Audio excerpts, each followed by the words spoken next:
నమస్తే, నేను సిరి. వైసీపీ అధినేత జగన్మోహన్ రెడ్డి గారు అయితే 2-3 రోజుల నుంచి పార్టీ కార్యకర్తలతో నేతలతో అయితే సమావేశం అవుతున్నారు. సో ఈ సమావేశం ఎందుకు పెడుతున్నారు, ఏంటి అసలు దాని వెనకాల ఆంతర్యం ఏంటి అనేది మనకు వివరించడానికి మనతో పాటు ఉన్నారు ప్రముఖ సీనియర్ జర్నలిస్ట్ జగదేవ్ గారు. నమస్కారం సార్. నమస్తే. సో ఇప్పుడు చూస్తుంటే ఇంతకుముందు చూసినట్టయితే జగన్మోహన్ రెడ్డి గారు అసలు నేతల్ని కాదు కదా, ఎమ్మెల్యేలని ఎంపీలని కూడా కలిసిన దాఖలా లేవు తన ప్రభుత్వ హయాంలో. కానీ ఇప్పుడు మాత్రం ఏంటంటే 3 రోజుల నుంచి వరుసగా సమావేశాలు ఏర్పాటు చేసి నేతలతోనే చర్చిస్తున్నారు. అసలు ఎందుకు ఇలా అంటే ఇలాంటివి, ఈ మార్పు అనేది మనం అసలు ఎలా చూడాలి, ఏమంటారు? ఈ మార్పు కేవలం పార్టీ మనుగడ కోసమే అని గతంలో చాలా సందర్భాల్లో చెప్పాను. ఇప్పుడు కూడా అదే చెప్పబోతున్నాను. పార్టీ మనుగడ ఇన్ ద సెన్స్ అందరిలో ఒక రకమైన ఉత్కంఠ, యాంగ్జైటీ ఏముందంటే 2029 సరికి పార్టీ పరిస్థితి ఏమిటి, అప్పటికి ఎవరుంటారు ఎవరుండరు, పార్టీలో ఉండే సీనియర్ నాయకులు ఉంటారా ఉండరా. ఇప్పుడు 1,00,000 మంది కార్యకర్తలు ఉండొచ్చు, కానీ ఒక అట్లీస్ట్ లీడర్ ఆ 1,00,000 మంది కనీసం 1000 మందిని నడిపించడానికి ఒక లీడర్ కూడా లేకపోతే కార్యకర్తలు ఎవరి మాట వింటారు, ఎవరిని ఫాలో అవుతారు. సో అందువల్ల కంపల్సరీగా నాయకులు అనేది కీలకం.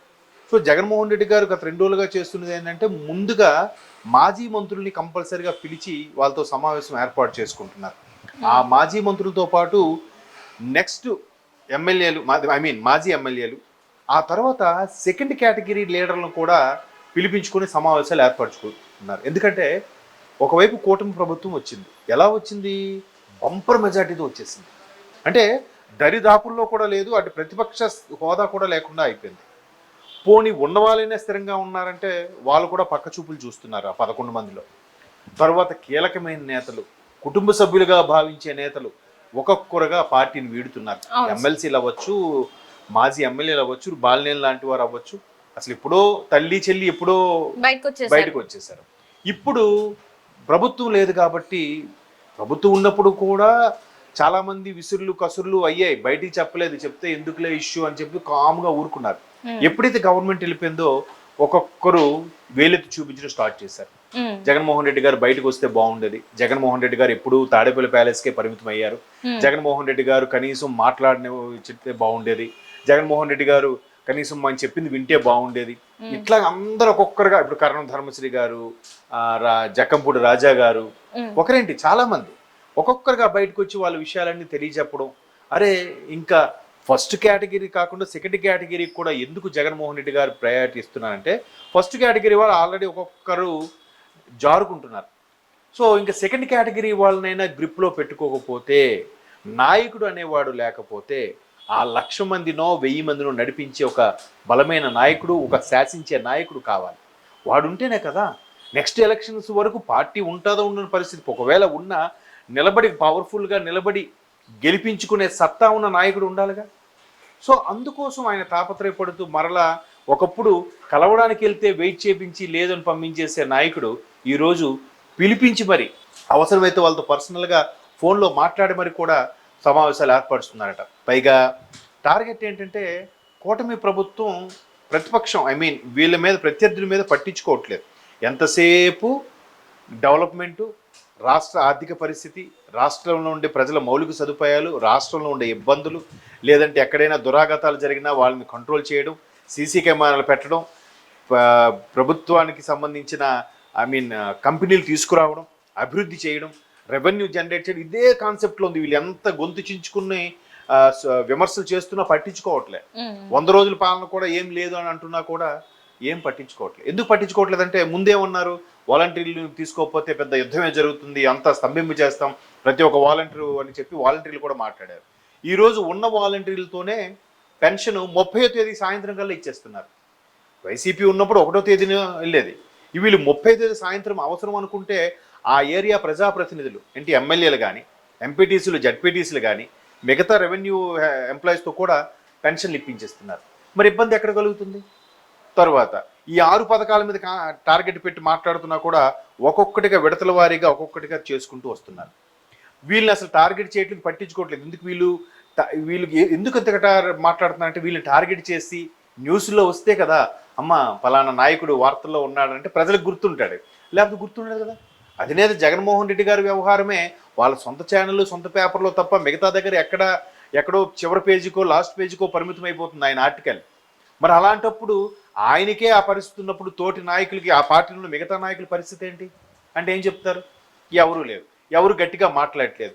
ఇప్పుడు ఓడిపోయింది కాబట్టి ఈయన మా వైపు చూస్తున్నాడు, గెలిచిన రోజులు మేము ఏదో 4 రాళ్ళు వెనకేసుకుందామన్నా, లేదా మా తాపత్రం మేము ఒక నాయకుడిగా ఎదుగుదామన్నా మమ్మల్ని కనీసం పట్టించుకోలేదు, అపాయింట్మెంట్ కూడా ఇవ్వలేదు, ఇప్పుడు చూసి ఇలా మాట్లాడుతున్నారు.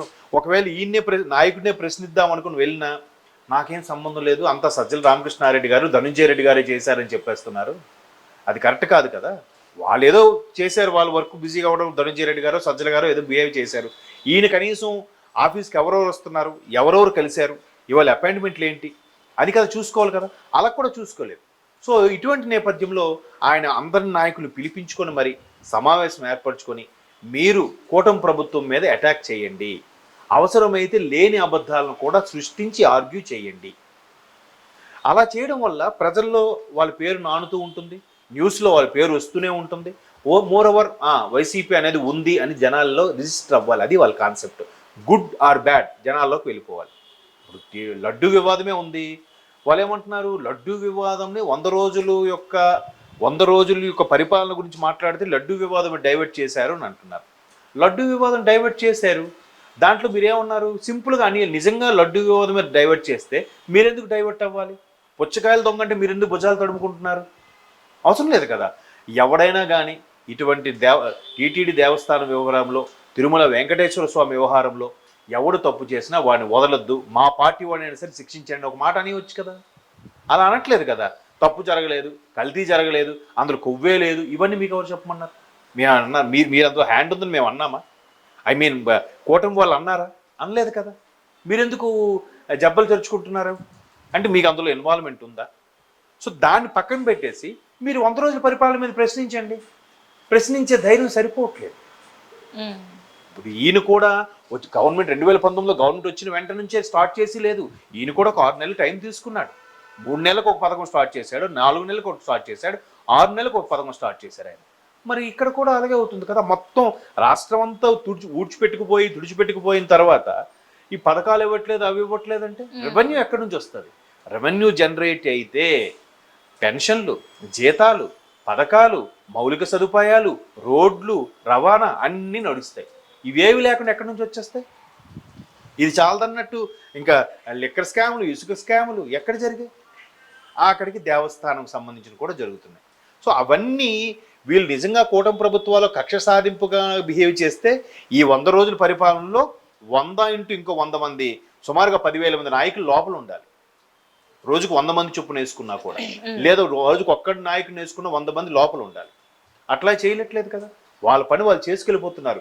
వీళ్ళు ఏమి అరిచినా, వీళ్ళేమో అరిచి గీ పెట్టుకున్నా సంబంధం లేనట్టుగా పరిపాలన అభివృద్ధి మీదే పెడుతున్నారు.